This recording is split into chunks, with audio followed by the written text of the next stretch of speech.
दोस्त हैं। आइए बैठिए।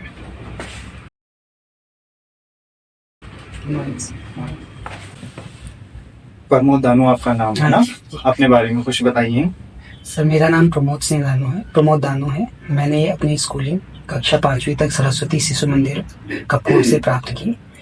छठी से लेके 12वीं तक की क्लासेस मैंने साइंस स्ट्रीम के साथ पीसीएम के साथ नवोदय विद्यालय बागेश्वर से प्राप्त की। इसके पश्चात मैंने बीटेक मैकेनिकल इंजीनियरिंग से Khurdauri Pauri Garhwal G B Pant engineering college से पूरी। आप बागेश्वर जिले के बारे में क्या जानते हैं? बागेश्वर जिले के बारे में कुछ बताइए। सर बागेश्वर जिला उत्तराखंड के 13 जिलों में से एक है। यह बागेश्वर जिला मुख्य रूप से पहाड़ी जिले के तौर पर जाना जाता है और यह यहाँ पर सरयू नदी और गोमती नदी मूल रूप से जो बागेश्वर आपका संगम है वो सरयू और गोमती के किनारे पर है और ये एक ऐतिहासिक रूप से भी काफ़ी महत्वपूर्ण रहा है और बागेश्वर का स्वतंत्रता संग्राम में भी काफी बागेश्वर का स्थान मिलता है। स्वतंत्रता संग्राम में जैसे क्या योगदान है इसका? स्वतंत्रता संग्राम के समय पर सर बागेश्वर की धरती पर हम लोग देखते हैं कुली बेगार आंदोलन हमारा 1921 का हम लोग देख पाते हैं। आपने कहा कि आपको इतिहास और भूगोल विषय से बहुत रुचि है। एक विषय और बताया था उसमें ना, फिजिक्स भौतिकी। एक भौतिकी में इस बार का नोबेल किसे मिला है? इस बार का नोबेल सर नाम थोड़ा सा याद नहीं आ रहा, नाम थोड़े से टफ और किस फील्ड में मिला है वो थोड़ा सा मुझे आइडिया। किस फील्ड में मिला है वही बताइए। उसमें उन्होंने इस बार भौतिकी में ऑटो सेकेंड एक टर्म होती है, टाइम की क्वार्टिलियन सेकेंड 1/4 क्वार्टिलियन सेकेंड का टाइम होता है, उस फील्ड उसमें कार्य किया है जिससे नैनो टेक्नोलॉजी में बहुत न्यूनतम इकाई के स्तर पर इलेक्ट्रॉन की स्थिति को हम लोग देख सकते हैं। किसी देश के व्यक्ति को मिला है या फिर इसको ज्वाइंट संयुक्त रूप से मिला है? लोगों को मिला है सर, 3 लोग। तीन में से एक का नाम? उसका नाम है पेरे। और पेरे कौन से देश के हैं? भारत में कितने लोगों को अभी तक फिजिक्स के क्षेत्र में नोबेल प्राइज मिल चुका है? एक ही व्यक्ति है। हाँ, सीवी रमन जी। इन्होंने क्या किया था ऐसा? इन्होंने सीवी रमन जी ने स्पेक्ट्रम जैसे हम लोग कहते हैं कि एक स्कैटरिंग इफेक्ट होती है जिसको हम प्रकीर्णन प्रभाव कहते हैं, तो उस क्षेत्र में इन्होंने ये बताया था कि किस तरीके से किसी वस्तु से जाते हुए जो प्रकाश है उसकी वेवलेंथ तरंग दैर्घ्य में परिवर्तन आ सकता है। तो ये स्कैटरिंग इफेक्ट के लिए आपने फिजिक्स में नील्स और बोर्स के बारे में भी पढ़ा होगा। यस। इनका कोई सिद्धांत बताइए, क्या कौन सा सिद्धांत दिया था इन्होंने नील्स और बोर ने? नील्स और बोर ने इलेक्ट्रॉनिक जो ऑर्बिट है उसका सिद्धांत दिया था। इसमें क्या बताया इन्होंने? इसमें ये बताया गया कि एक किसी न्यूक्लियस के अराउंड कोई भी जो इलेक्ट्रॉन है उनकी स्थिति किस प्रकार बनती है और उसके साथ ये बताया गया कि उनकी स्टेबिलिटी कैसे। कौन सी किताब में लिखा है? नील्स बोर ने। कौन सी किताब में लिखा है उन्होंने? कोई ऐसी किताब है? पुस्तक का नाम तो आपने बताया इतिहास में, तो आपने उत्तराखंड का इतिहास भी काफी अच्छे तरीके से पढ़ा होगा। कुड़िंदों का पतन कैसे हुआ यहाँ पर? कुड़िंद राजवंश का पतन कैसे हुआ उत्तराखंड में? कुड़िंद राजवंश चंदों का पतन कैसे हुआ? चंद राजवंश का पतन सर भोर। 5 कारण बताइए। एक तो आपसी कला जो वहाँ का शुरुआत हो गई थी। अंतिम जो महेंद्र चंद थे, हाँ। उससे पहले जो जितने भी उत्तराधिकारी थे उनके बीच में आपसी कला थी। वासुदेव जोशी चंद राजा था या कौन था? चंद सेनापति थे वो, चंद राजा नहीं थे। चंद के सेनापति और चंद के एक तरीके से प्रधानमंत्री के तौर पर हम देख सकते हैं। तो उनकी इच्छाएं थी कि वो राजा बने और उस इच्छाओं को लेते हुए वो नेपाल के राजाओं के पास गए और गोरखाओं का आक्रमण। नेपाल क्यों गए? नेपाल जाने के क्या कारण थे इनके? उत्तराखंड के इतिहास में नागकाटी रानी के नाम से कौन प्रसिद्ध था? नागकाटी रानी के नाम से रानी का नाम नागकाटी रानी के नाम से क्यों प्रसिद्ध है? अपने समय काल में महपति शाह की मृत्यु के बाद ये पृथ्वीपति शाह की संरक्षिका के तौर पर थी। उस दौरान यहाँ पर भारत उत्तराखंड के क्षेत्र में तत्कालीन मुगल बादशाह की कौन था उस समय मुगल बादशाह? शाहजहां। अच्छा, तो उसके उस समय पर आक्रमण इस क्षेत्र में किया गया और उन्होंने बखूबी उन अपने क्षेत्र को बचाया और उन सभी जो भी सैनिक थे उनको खदेड़ भगाया और किसके उनके नेतृत्व में इनकी सेना आई थी मुगलों की यहाँ पर? ये आपने एक चीज ये बताया कि अभी उत्तराखंड में एक नई योजना चली है और ये है तो ऐसे केंद्र सरकार की स्वदेश दर्शन योजना यानी 2.0 करके। इसमें उत्तराखंड के कौन कौन से जिले शामिल हैं? स्वदेश दर्शन योजना करके चली थी ना, इसके बारे में कुछ आइडिया हो? आपने जॉब प्रेफरेंस में सबसे पहले नायब तहसीलदार, फिर उपकाराफाल, फिर पूर्ति निरीक्षक करके ऐसे इसमें सिलेक्ट किया है ना, फिर विपणन निरीक्षक, फिर श्रम प्रवर्तन अधिकारी ऐसे। तो इसमें नायब तहसीलदार आपने सबसे पहले आपने सिलेक्ट किया है। अगर आप नायब तहसीलदार बनते हैं तो अपने गांव के लिए सबसे पहले क्या काम करेंगे? 4 कोई काम बताइए अपने गांव क्षेत्र के लिए। आपके गांव से भी लाइन तो हो रहा होगा ना, तो उनको रोकने के लिए आप क्या काम करेंगे? सर पहले नायब तहसीलदार के जो कार्य क्षेत्र हैं उसके अंतर्गत जो पॉसिबल हमारे पास हो सकेगा, जैसे कोई कार्य, जैसे पहाड़ी क्षेत्रों में हम लोग देखते हैं गांव से पलायन का मुख्य कारण है रोजगार, तो रोजगार के क्षेत्र में कुछ हमारे जो भी पॉसिबल हो जाएगा। वैसे रोजगार के क्षेत्र में नायब तहसीलदार का बहुत रोल तो नहीं है, उस क्षेत्र में जो भी विकास के कार्य आते हैं वो आपको वही बताने है कि आपके गांव को मतलब आप 4 क्या ऐसी चीजें देंगे ताकि पलायन रोक पाए?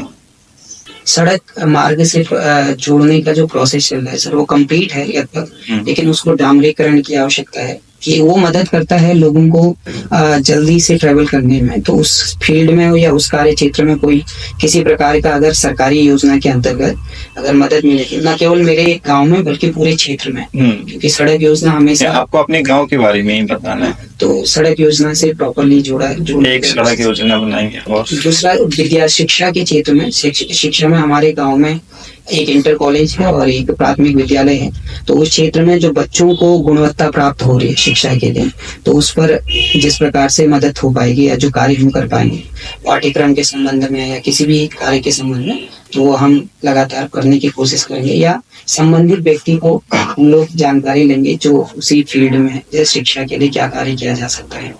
तीसरा, रोजगार के लिए जो हमारे सामूहिक इकाइयां हैं, स्वयं सहायता समूह, जैसे लखपति दीदी योजना जैसे उत्तराखंड सरकार की है, मुख्यमंत्री द्वारा चलाई गई है। इसका उद्देश्य क्या है लखपति दीदी योजना? स्वयं सहायता समूह को अपने स्वरोजगार की तरफ को ले जाना और अपने रोजगार के लिए वो स्वयं कार्य करते रहें और उनको फंडिंग दी जाती है कुछ न कुछ कार्यों को आगे बढ़ाने के लिए, जिसके अंतर्गत हम पहाड़ों में देख पाते हैं सर कि रानीखेत या कई क्षेत्रों में अलग अलग कलाकृतियां, अलग अलग आर्ट और अलग अलग चीजों को बनाया जा रहा है, जिसको बाहर के जगहों पर जाके भेजा जा रहा है। तो न केवल यहाँ पर विनिर्माण का कार्य करना है बल्कि मार्केटिंग करके अन्य कई क्षेत्रों में, हम लोग भारत के कई क्षेत्रों में उसे भेज सकते हैं, तो उसकी ओर को कुछ कार्य हो सके तो उसमें हम कार्य कर सकते हैं। आपने बताया कि आप ज्योग्राफी में भी काफी रुचि रखते हैं, है ना? ये डाइवर्जेंट प्लेट मूवमेंट और कन्वर्जेंट प्लेट मूवमेंट, अभिसारी संचलन और अपसारी संचलन, इन दोनों में क्या अंतर है? प्लेट टेक्टोनिक थ्योरी में जैसे हम देखते हैं सर कि प्लेट्स जो हैं वो एक दूसरे की ओर आ रहे हैं कुछ क्षेत्रों में और कहीं एक दूसरे की ओर दोनों में अंतर बताना है कि अपसारी संचलन और अभिसारी संचलन, डाइवर्जेंट मूवमेंट है, कन्वर्जेंट मूवमेंट, इन दोनों में क्या डिफरेंस है? सर डाइवर्जेंट मूवमेंट में हम देखते हैं कि प्लेट एक दूसरे से दूर की होते चली जाती है। इसमें कोई प्लेट का नाम बताइए। जैसे भारतीय प्लेट जो पहले गोंडवाना मतलब ये डाइवर्जेंट हो रहा है या कन्वर्जेंट हो रहा है? यूरेशियन प्लेट के साथ भारतीय प्लेट जो है वो कन्वर्जेंट, वो लगातार डाइवर्जेंट का आपको एग्जांपल, डाइवर्जेंट में कोई एग्जांपल बताइए, कहाँ पर ऐसा फॉल्ट हमको देखने को मिलता है कि जहाँ पर डाइवर्ट हो रही है प्लेट है? अफ्रीका महाद्वीप में हम नील नदी की घाटी को अगर देखें, नाइल रिवर की घाटी को, तो वो धीरे धीरे टूटते हुए दिखती है। हाँ। उसकी घाटियां ऐसे हैं कि वहाँ पर कई झील बने हुए हैं और नील नदी की घाटी के कुछ समय बाद वो टूटने के कगार पर रहेगी। तो ये डाइवर्जेंट प्लेट मूवमेंट की वजह से हो रहा है या फिर कोई कन्वर्जेंट प्लेट मूवमेंट की वजह से? भारत में इसमें चक्रवात बहुत आ रहा है, अरब सागर और बंगाल की खाड़ी। अरब सागर से जो इस समय साइक्लोन आ रहे हैं, इसके पीछे क्या कारण है? अरेबियन सी से पिछले लास्ट 5 या 10 ईयर में हम देख रहे हैं तो तो यहाँ पर क्या हो रहा है कि ज्यादा से ज्यादा साइक्लोन यहाँ से बन रहे हैं, तो इसके पीछे आने का क्या कारण है? यहाँ से अरब सागर में तो पहले ऐसा बहुत कम देखा गया, लेकिन लास्ट के कुछ वर्षों से ऐसा देखा जा रहा है कि यहाँ पर साइक्लोन अधिक मात्रा में आ रही है। क्या कारण हो सकते हैं? तो तापमान वृद्धि है, दूसरा ला नीना इफेक्ट रियली गुड। एक कहावत है कि पहाड़ का पानी और पहाड़ की जवानी पहाड़ के काम नहीं आती, तो इस पर आपकी क्या राय है? सर ये मुख्य रूप से पलायन के लिए भी मुख्य रूप से पलायन की समस्या तो अभी पिछले कुछ सालों से उत्तराखंड राज्य जब बना तब से है, लेकिन ये कहावत तो जहाँ तक मैं पढ़ पाया हूँ राज्य गठन से पूर्व से ये कहावत प्रचलन में है। तो इसके पीछे ऐसा क्या कारण है? कि सर अधिक राज्य गठन से भी बहुत पहले से लोग जो हैं वो रोजगार के क्षेत्र के लिए उत्तराखंड से बाहर जाते रहे हैं। और अभी भी जैसे आपकी पलायन आयोग की जो रिपोर्ट आई है उसमें हम लोग सबसे बड़ा जो मुद्दा है वो रोजगार ही है। और ये समस्या काफ़ी प्रारंभिक समय से ही है कि जो पहाड़ है वो मुख्य रूप से जो विकास के दर था उससे जोड़ नहीं पाए। जो लोग वहाँ पर थे वो भी मुख्य रूप से जितना हमें विकास करना चाहिए वो हमें देखने को नहीं मिलता है। तो इसीलिए कहा जाता है पहाड़ का पानी, क्योंकि यहाँ पर पहाड़ों से निकलने वाला पानी जो है वो पूरे भारत को सिंचित करता है एक। और उसके साथ साथ भारत के लिए पेयजल के लिए भी बहुत महत्वपूर्ण है। जैसे बड़े बड़े डैम, टिहरी डैम है, कई डैम से हम पानी अन्य राज्यों को भी भेजते हैं। आपकी शिक्षा ज्यादातर मैं देख रहा हूँ नवोदय विद्यालय या फिर एक तरह से कहीं बोर्डिंग स्कूल या हॉस्टल में रह के जहाँ शायद आपने ज्यादा किया, तो आपको क्या लगता है कि ये पारिवारिक जो आजकल की समस्याएं हैं, जैसे परिवार टूट रहे हैं, एकांकी परिवार ज्यादा है, पहले जो संयुक्त परिवार की प्रथा थी वो बहुत ज्यादा कम हो गई है, तो इसके पीछे क्या कारण है वर्तमान? तो मुख्य रूप से अभी वर्तमान में लोग जो हैं वो एकांकी परिवार की ओर को जा रहे हैं, क्योंकि वो पहले से वो लोगों के साथ अभी जुड़े नहीं रहते हैं। अभी जो वर्तमान में हमारी स्थिति है, जैसे बहुत सारे लोग हैं जो बहुत सारे रिश्तों को, पहले से क्या था कि बहुत सारे लोग जो हैं वो अन्य लोगों को जानते थे, उनके साथ रहते थे, समय बिताते थे। काफ़ी समय बिताने की वजह से वो कनेक्टेड रहते थे एक दूसरे से, और धीरे धीरे ये कनेक्शन जो है वो कम होते चला जा रहा है। वर्तमान स्थिति यह है कि कई सारे छोटे बच्चे अपने एक पीढ़ी या उसके अलावा किसी भी लोगों को पहचान नहीं पा रहे, क्योंकि समय उनके साथ बीता नहीं है। और उसके साथ साथ अभी लोग जो हैं वो एकांकी या एक सोच की ओर को या केवल अपने तक सीमित रह गए हैं। तो वो समस्या यहाँ पर एक प्रथा सामाजिक कुरीति के रूप में फैली हुई थी ज्यादातर कुमाऊं क्षेत्र में, उसके लिए एक नायक सुधार समिति का भी गठन किया गया था, तो उसके बारे में बताइए कुछ। चंद वंश के समय पर, चंद राजाओं के समय पर इस प्रकार से एक प्रथा थी जिसमें नायक समाज एक समाज कहा गया था, जिसमें ऐसे व्यक्ति आते थे जिनकी जहाँ पर लड़कियों को वेश्यावृत्ति के लिए भेज दिया जाता था। एक तरीके से वो युद्ध के समय पर जहाँ वो रहे और वहाँ से पनपी एक समाज जो बना उसको नायक समाज कहा गया। और ये कुमाऊं के क्षेत्र में काफी हद तक देखा जाता था नायक समाज के तौर पर, जहाँ पर नायक सुधार समिति की स्थापना कब की गई इसके बारे में बता सकते हैं? एग्जैक्ट डेट तो है। अच्छा, तो आपने इंजीनियरिंग के सेक्टर में भी आपका अनुभव है, तो आप ये बताइए मध्यकालीन भारत में जो राज्य की ओर से जो कारखाने खुला करते थे उसके बारे में बताइए कि कैसे काम होता था और क्या राज्य की ओर से कुछ सहायताएं कारखानों को दी जाती थी?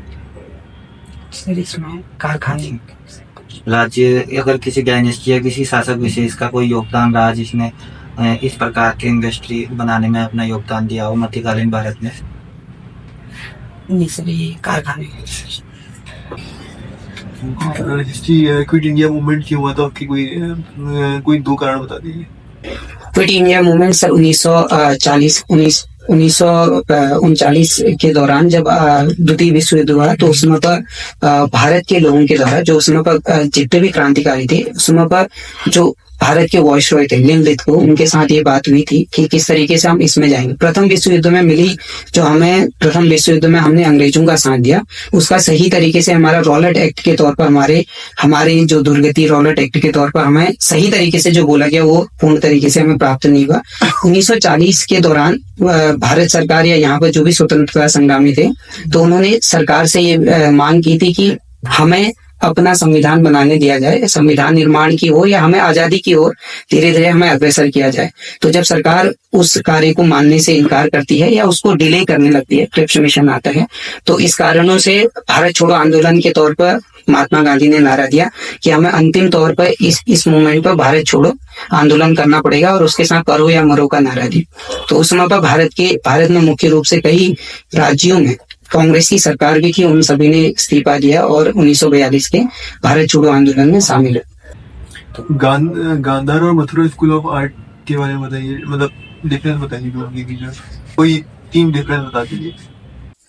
ठीक है, गांधार और मथुरा आर्ट्स में एक तो सामग्री प्रयोग का डिफरेंस है कि कौन सी सामग्री कर रहे हैं प्रयोग।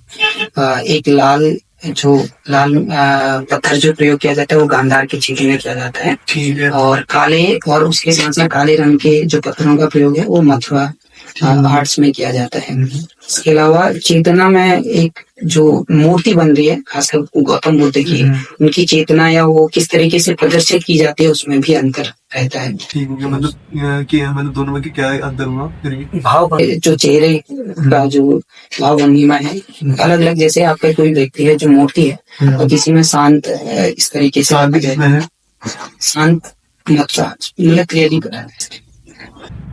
ठीक हो गया। और ये कि नेशनल गेम्स होने वाले हैं, अभी वर्तमान में कहाँ हुए थे नेशनल गेम्स? गोवा। अब कहाँ होंगे? कौन से नंबर के थे गेम्स जो गोवा में हुए? अब कहाँ होंगे 2024 में?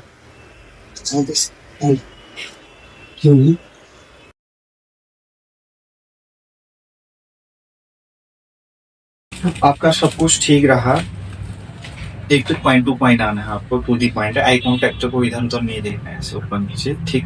जिससे बात कर रहे हैं उसके सामने आपका पूरा क्या होना चाहिए?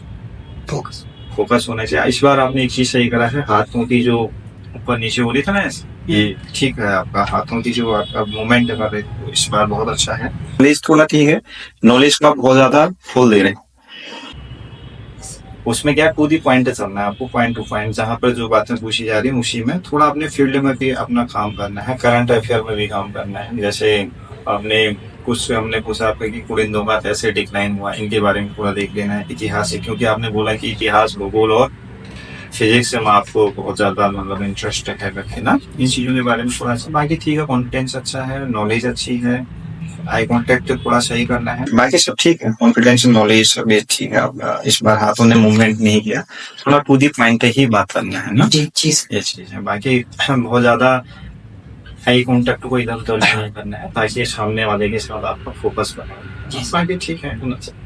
हाँ, जो वैसे आप बोल रहे हो, क्योंकि इतना लंबा समय एग्जामिनर भी आपको देगा नहीं, और आप क्योंकि वहाँ तो कंप्यूटर भी बहुत ज्यादा है, तो कोई भी बात कहते हो तो उस बात के बाद भी एग्जामिनर हो सकता है आपसे दूसरा क्वेश्चन पुटअप करेगा तुरंत।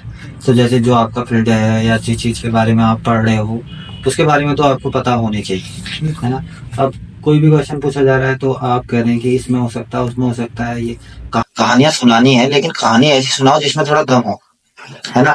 अब गांधी जी और जो मैंने पूछा आज के समय में क्या शिक्षा हुआ है, तो आपने कहा ये है वो है। इससे अच्छा अगर 3-4 पॉइंट आप अगर ऐसे बोलते कि उनकी जो अहिंसावादी नीतियां हैं या ये सारी चीजें हमारी विदेश नीति को प्रभावित कर सकते हैं, हमारे विश्व युद्ध की जो समस्या आ रही है वहाँ पर ये चीजें रिलेवेंट है, आदमी का जो व्यक्ति का नैतिक व्यवहार आचार है इसमें वो आज के समय, तो ये 3 से 4-5 पॉइंट अगर आप मुझे ऐसे ही बताते तो मुझे ज्यादा अच्छा लगता।